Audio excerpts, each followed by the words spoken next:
Olá, aluno, meu nome é professor Lacerra e hoje a gente vai falar um pouquinho sobre como é que a nossa sociedade se organizou.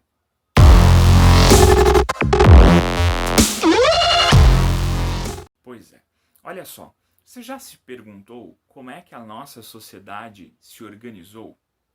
Você já parou para pensar na complexidade de relações, na complexidade de estruturas sociais que nós temos hoje? Será que é tão simples assim a gente organizar a sociedade em executivo, legislativo, judiciário? Será que é muito simples tudo isso acontecer?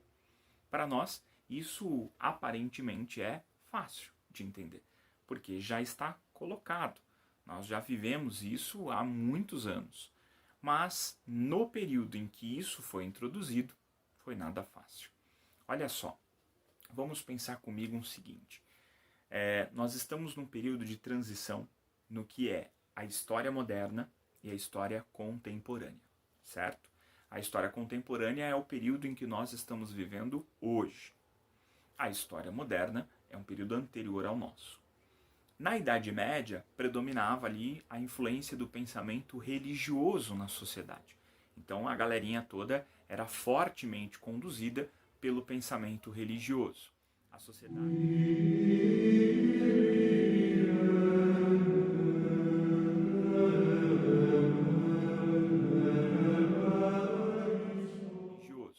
A sociedade na Idade Média também era dividida em vários feudos.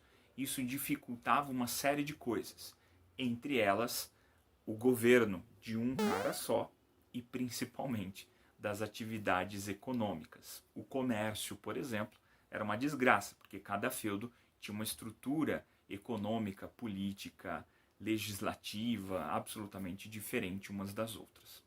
Então isso era um problema muito grande para o comerciante e também para o rei, porque afinal de contas os feudos não são terras do rei. O que ocorre? Nós já vimos esse projeto de transição, é importante a gente entender que ao longo do tempo este poder real se junta ao poder do comerciante a fim de fazer uma unificação, né?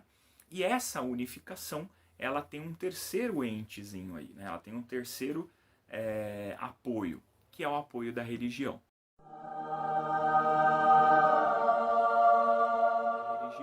A partir do momento em que o poder religioso se associa ao poder político, a gente tem então uma fusão perfeita, uma junção perfeita. Por quê, professor? Porque agora o poder religioso vira para os seus membros e diz: olha, o rei governa porque Deus escolheu ele para governar.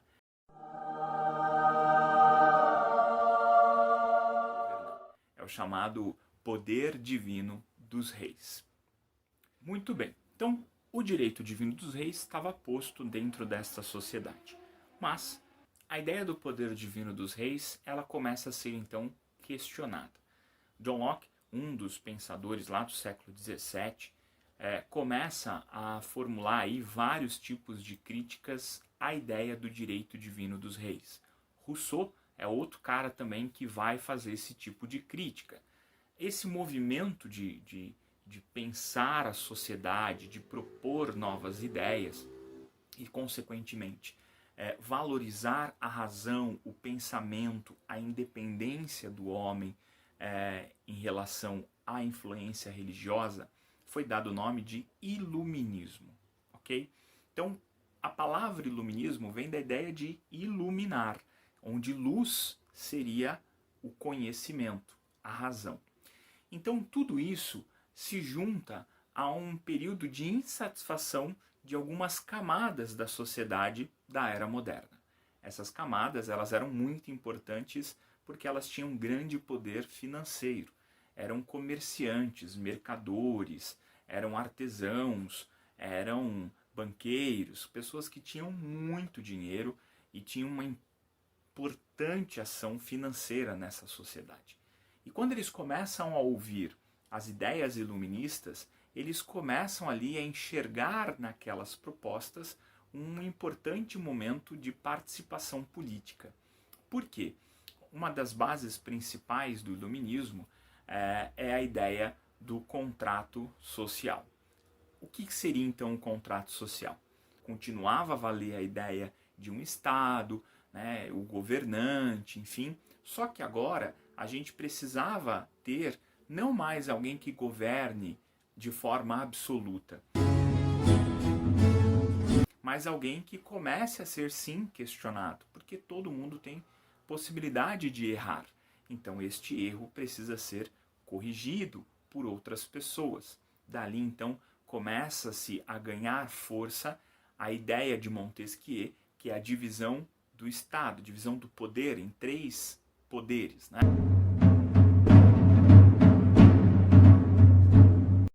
O poder executivo, o legislativo e o judiciário.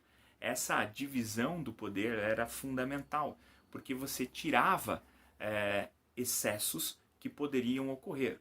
Veja, se o rei ele tinha poder absoluto, ele poderia governar, criar leis e julgar segundo os seus interesses. Só que quando você tem este poder dividido em pessoas ou grupos de pessoas diferentes, você tem então uma maior distribuição e uma menor injustiça. Afinal de contas, quem governa é um, quem faz a lei é outro e quem julga é outro. Isso vai dando uma possibilidade melhor e uma diminuição das injustiças.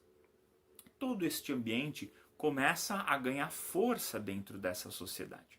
E as pessoas, como eu disse, os burguesas mais bem colocadas nessa sociedade, começam a enxergar isso com bons olhos e começam a ver aí uma grande oportunidade de mudança da estrutura política que estava posta até então. Tudo isso também somado aos interesses econômicos, que são os pensamentos liberais.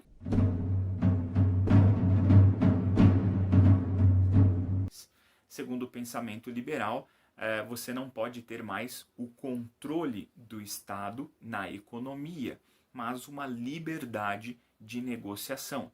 Ou seja, eu não posso mais ficar preso às vontades do rei. Eu posso agora livremente negociar com os países que eu quiser, mesmo que o país seja inimigo do meu rei. Não me interessa. O que está valendo aqui são os negócios. Por isso, liberalismo, a liberdade de negociação. Uma das coisas importantes que o John Locke vai colocar é a ideia dos direitos inalienáveis do homem. Quais seriam os direitos inalienáveis? O direito à vida, à propriedade e à liberdade. O que seria o direito à vida? Então, a vida, eu tenho o direito de ir e vir, negociar, eu tenho o direito de me relacionar sem um controle tanto político quanto religioso. Eu tenho a liberdade de negociação, né? E ninguém pode me tirar a liberdade de falar, a liberdade de me expressar, a liberdade de opinar, porque é um direito inalienável. Ninguém pode tirar isso de mim, nem o rei. Outra coisa importante é o direito à propriedade. A propriedade ela é um direito fundamental para esses caras, porque, afinal de contas, propriedade é tudo aquilo que é meu.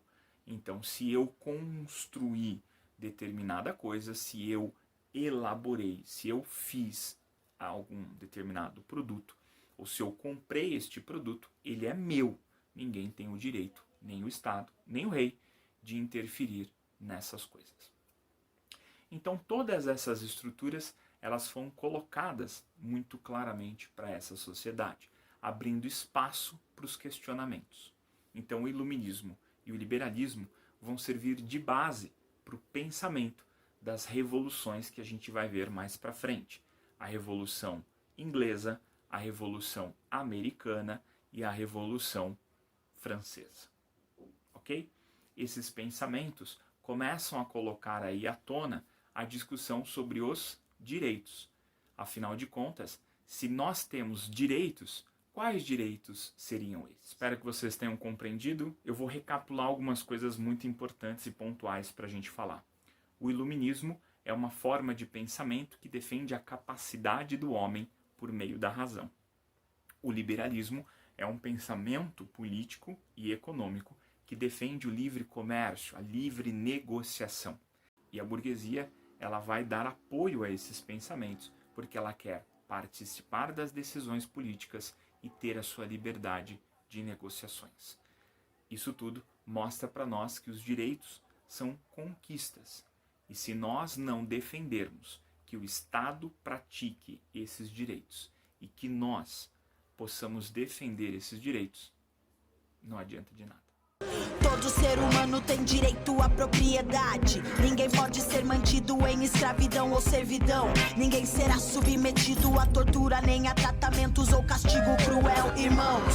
Nenhum casamento será válido sem o livre e pleno consentimento. Todo ser humano tem direito ao trabalho, a condições justas, sem qualquer distinção.